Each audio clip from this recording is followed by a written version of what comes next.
와 이거 언제 끝나겠노? 이게 끝이 안 보인다고 해야 되나? 아, 위기의 끝이 안 보인다. 막 장사를 계속 할 수 있을까 이 생각도 많이 듭니다, 솔직히. 소위 말해서 착살 났겠는데요.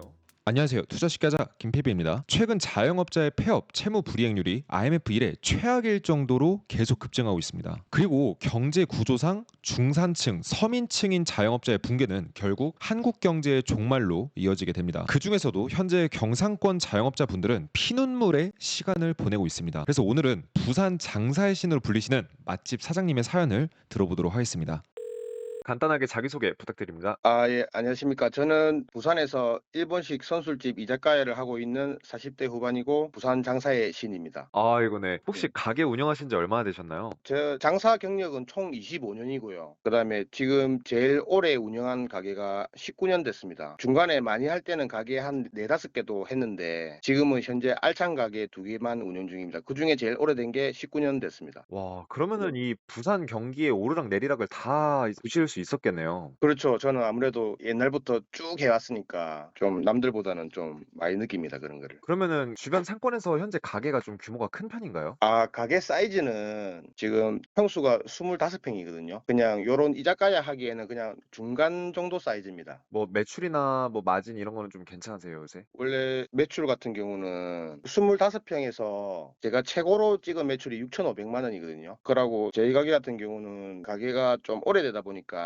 단골이 하도 많이 쌓이다 보면은 매출의 기복이 거의 없어요. 그러니까 막 자주 안 오시더라도 또 다른 단골이 채가지고 하다 보니까 아무리 장사가 안 돼도 평균적으로 5천에서 5,500 이상은 찍었거든요. 근데 25평에서 5, 6천 찍는다 하면은 이게 되게 잘 되는 가게입니다. 오, 사실 말도 안 되죠. 예, 거의 계속 줄을 서야 되는 그런 가게거든요. 그런데 지금은 그게 3천만 원, 4천만 원대로 내려왔습니다.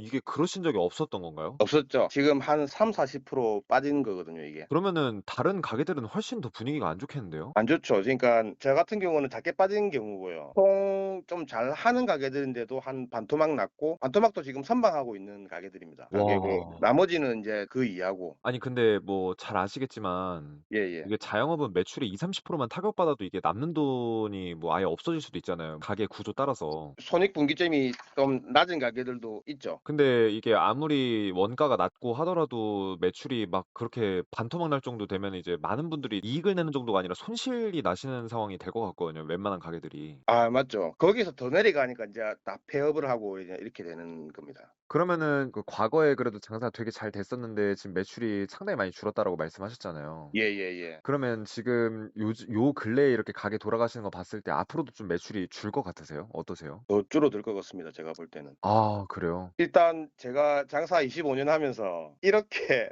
이 정도라고 이렇게 느끼는 적이 처음이고요. 그다음에 이게 뭐 우리가 옛날에 뭐 금융위기라든지 아니면 뭐 코로나 때라 해도 끝이라는 게 약간 보이는 좀 견디고 하지만은 요번에는 약간 와 이거 언제 끝나겠노? 이게 끝이 안 보인다고 해야 되나? 아, 위기의 끝이 안 보인다. 예. 지금 이거는 제가 볼 때는 뭐 1-2년 정도에 해결될 문제가 아닌 것 같은 느낌이 들어 가지고 좀 앞이 좀 안 보입니다, 요번에는. 근데 많이들 그 말씀하시는 것 같아요. 아, 맞죠. 예. 예, 다들 막 지금 뭐 이게 당장 힘들고 내년에 괜찮으면 버틸 자신 있는데 이게 뭐 1년 힘들지 3년 힘들지 이걸 알 수가 없대요, 다들. 아, 맞죠. 그러면은 이게 매출이 많이 줄으셨다고 했는데 그래도 아직까지는 이익이 남는 편이세요? 아니면은 뭔가 좀 손실 보시기 시작하는 상황이세요? 제가 제일 오래 했던 가게, 지금 하고 있는 가게는 그래도 아직 이익이 남아 있는 상태고요. 한 4년 전에 시작했던 가게 하나는 지금 분기점에서 지금 깔짝깔짝거려 가지고 예, 아. 조금 위험합니다. 이게 사실 이렇게 장사를 오래 하시고 잘하시는 분마저도 이렇게 좀 약간 고전하실 정도면 와, 이게 뜨내기로 장사 시작한 분들은 지금 다 그냥 소위 말해서 작살 났겠는데요? 아, 그렇죠. 지금 뭐 몇 년 안에 뭐 이렇게 막 했던 아들은 대부분 다 그만둔 상태입니다. 그러면 혹시 이런 뭔가 안 좋은 상황들이 자연재해 같은 상황들이 계속된다라고 했을 때 가게가 얼마나 좀 버틸 수 있을지 이런 것들도 생각을 해 보셨을 것 같은데 한번 의견 좀 말씀해 주실 수 있을까요? 이 좀 원래 이런 고민 같은 것도 한 적도 없는데 이게 앞에가 안 보이니까 보니까 뭔가 끝이 없다는 생각이 들면서 이제 원래 같으면 막 이것저것 노력해 보겠지만 이거 저 하나 잘한다고 되는 것도 아니고 일단 이 가게는 제가 그 나중에 좀 많이 어려워지더라도 일단 유지는 계속 할 생각이거든요. 아, 네네네네. 예, 왜냐하면 이 가게는 오래됐고 막 이 추억과 제 애정이 좀 많이 들어간 가게고 저 19년 동안 하셨으니까. 그렇죠. 예전에 또 20대 때들 단골들이 오던 사람들이 지금 30-40대가 돼 갖고 애들을 데리고 오거든요, 가게를. 아. 그러니까 이게 뭐 금방 그만두기는 좀 힘든 것 같고 네. 대신에 제가 장사 비중을 좀 줄일 것 같습니다. 그 예를 들면 뭐 주 뭐 3일만 장사한다든지 그렇게 해서 이제 투자 쪽으로 좀 비중을 늘리고 원래 본업이 팔이고 투자가 2였으면 점점 투자 쪽을 팔로 늘리고 본업을 2 쪽으로 줄일 이런 생각입니다. 뭐 오히려 남들이 이렇게 투자에 대해서 이렇게 손실 보고 이럴 때 오히려 장사의 신님께서는 이게 기회라고 생각하고 또 이제 뛰어들려고 하시는 거네요. 근데 저는 솔직히 벌써 경제기가 왔다 생각하거든요. 그쵸, 그쵸. 아직 초입이죠, 심지어. 제가 또 오랜 기간 장사하면서 이렇게 느낀 것도 처음이고 그리고 항상 위기는 뭐가 딱 사람들은 큰 게 하나 터져야 그때부터 왔다 생각하는데 제가 볼 때는 지금 경기가 벌써 왔고 이제 큰 거 터질 일만 남은 것 같아요. 저도 비슷하게 느껴요. 예, 지금은 벌써 왔는데 사람들은 그렇게 뭐가 하나 터져야 이제 그때부터 시작된다고 이렇게 느끼는 것 같습니다. 제가 볼 때는. IMF 때도 그랬던 것 같아요. IMF 때도 97년에 IMF 사태 딱 나서야 이제 사람들이 '아 IMF다.' 이렇게 이제 생각을 했지. 그렇죠. 그 위기는 그전부터 왔을 겁니다, 아마. 예. 그전부터 주가도 빠지고 건설사들도 줄도선하고 했었거든요. 근데 이제 IMF라는 사건이 딱 터지니까 그때서야 이제 많은 분들이 좀 인지하셨던 것 같아요. 예, 그렇죠. 저는 인제 미리 김비비님 방송을 봐 놓으니까 몇 년 전부터는 인제 마음의 준비를 좀 하면서 이런저런 계획을 좀 세우고 있었죠. 아 너무 다행입니다. 아이고. 예예. 근데도 이렇게 또 그런 말씀들을 많이 하세요. 이게 저희가 경제 라디오 진행해 보면 그러니까 이제 김PB 방송 보면서 어느 정도는 인지하고 있었는데 막상 이게 오니까 진짜 너무 당황스럽다 이런 분들이 많으신 것 같아요. 아, 예, 맞습니다, 맞습니다. 생각보다 많이 체감이 좀 많이 심각하게 되시는 것 같아요, 다들. 예예예. 그렇죠. 지금 저는 요번에 너무 이게 심해서 솔직히 막 '장사를 계속 할 수 있을까?' 이 생각도 많이 듭니다, 솔직히. 그렇게 애정이 많으신 가게이신데도. 그렇죠. 뭐 하긴 할 것 같은데 예. 많이 좀 그렇습니다. 그러면은 이제 장사의 님이 보셨을 때 예예. 우리나라 소상공인이나 자영업자분들 이제 사장님들 이렇게 앞으로 1-2년 동안 좀 전망이 어떠실 것 같으세요? 지금 쭉 보셨을 때? 이거 제가 볼 때는 1-2년 안에는 심해졌으면 심해졌지 더 좋아지지는 않을 것 같고요. 저는 이게 한 5년 이상 갈 것 같습니다. 어. 이게 좀 이거 앞이 안 보이니까 이거 최소 한 5년 정도는 제가 갈 것 같은데요, 보니까. IMF도 심지어 1-2년 만에 후다닥 해 가지고 회복을 했거든요. 예예예. 야 근데 5 년이면 우리나라에서는 정말 유례 없는 수준일 거예요, 근현대사에서. 예. 그만큼 지금 앞이 좀 안 보입니다, 약간. 요즘에 근데 부산 쪽 부동산 동향 어때요? 부동산 좀 괜찮나요? 지금 막 서울은 뭐 "신고가 달린다." 뭐 이런 기사 나오는데 사실은 아무래도 아시겠지만 경상도 쪽은 그렇진 않잖아요, 분위기가. 지금 부산에는 아파트가 남아돌 것 같은데요, 지금. 예. 미분양이 엄청 많다고 하기는 엄청 해요. 많습니다. 지금 뭐 어떻게 보면 집 사기 좋은 시절이라 생각합니다.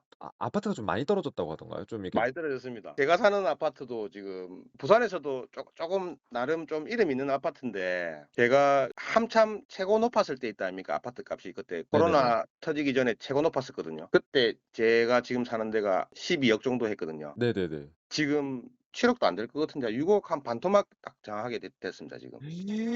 근데 부동산이 반토막 난다는 건 이게 말도 안 되는 일이거든요, 말도 사실. 안 되는 거죠. 예. 야 이게 분위기가 보통이 아니네. 서울 경기권이랑 완전 딴판이네요, 이 경상도권이. 예, 좀 많이 안 좋습니다. 그 이유가 뭘까요? 부산이나 유독 경상도 쪽이 좀 심한 것 같아요. 그러니까 주요 사람들이 일단 저 서울 쪽으로 많이 빠졌고 그다음에 뭐 공장이나 이런 것들도 사업들도 다 경기도나 서울 쪽으로 다 빠지니까 또 그 자리에 음. 또 아파트를 짓고 하니까 사람은 음. 빠지는데 아파트는 자꾸 짓고 그러니까 더 안 좋은 것 같습니다. 그러면은 저는 이것도 좀 한번 말씀드려야 될 것 같은데 혹시 만약에 요식업 창업을 준비하고 계신 분들이 있으실 텐데 아무래도 대선배님이시잖아요, 이 장사혜신 예. 님이. 예예예. 그런 분들을 위해서 혹시 조언을 해 주실 수 있다면 어떤 조언을 해 주고 싶으세요? 저는 솔직히 지금 당장 하지 말고 좀 약간 추후의 상황을 보고 하라고 하고 싶은데 근데 이 김비빔도 알겠지만 사람이 이거 한번 꼽히면은 해야 되거든요. 예 그렇죠, 그렇죠. 그래서 인제 꼭 어떤 애가 이제 꼭 한다고 하면은 그냥 좀 요즘도 음식도 자동화가 좀 많이 됐어요. 네. 요즘에 막 찾아보면은 이렇게 쉽게 할 수 있는 게 많고 자동화 많이 시켜서 머리를 어떻게 써서 하다 보면 이제 인건비가 최대한 안 들어가게 그렇게 해서 한번 해보라고는 말하고 싶습니다. 뭔가 좀 이제 간소화하고 최대한 고정비 줄여서 뭐 좀 이제 알짜배기로 가자. 예, 그렇죠, 그렇죠. 말씀이시죠. 그러면은 이 방송을 보고 계시는 다른 요식업이나 자영업 그다음에 사업하시는 분들 많이 계실 거예요. 그런 분들을 위해서 혹시 한 말씀 해주고 싶으신 말씀 있으신가요? 저뿐만 아니라 많은 자영업 하시는 분들이 지금 좀 힘들어 하실 건데 저는 너무 힘든 일이 계속 닥치고 안 좋은 일이 연속으로 터져서 미칠 것 같을 때 항상 마음속으로 이런 생각하거든요. 막 얼마나 좋은 일 생기려고 자꾸 이러노 하고 웃으면서 좀 힘을 냅니다. 그게 뭐 버티고 생각하고 움직이다 보면 항상 길이 보이니까 그냥 모두들 그냥 화이팅 했으면 좋겠습니다. 네. 좋은 말씀 너무 감사합니다. 예. 여러분들은 오늘 사연에 대해서 어떻게 생각하시나요? 댓글로 여러분들의 생각을 자유롭게 남겨주시면 감사하겠습니다. 그리고 자영업자 대표님들, 기업 임직원분들, 프리랜서 분들까지 사연 자유롭게 제보 부탁드리니까요. 저희 고정 댓글 참고하시면은 사연 제보하실 수 있는 카톡방 있으니까 많은 제보 부탁드리겠습니다.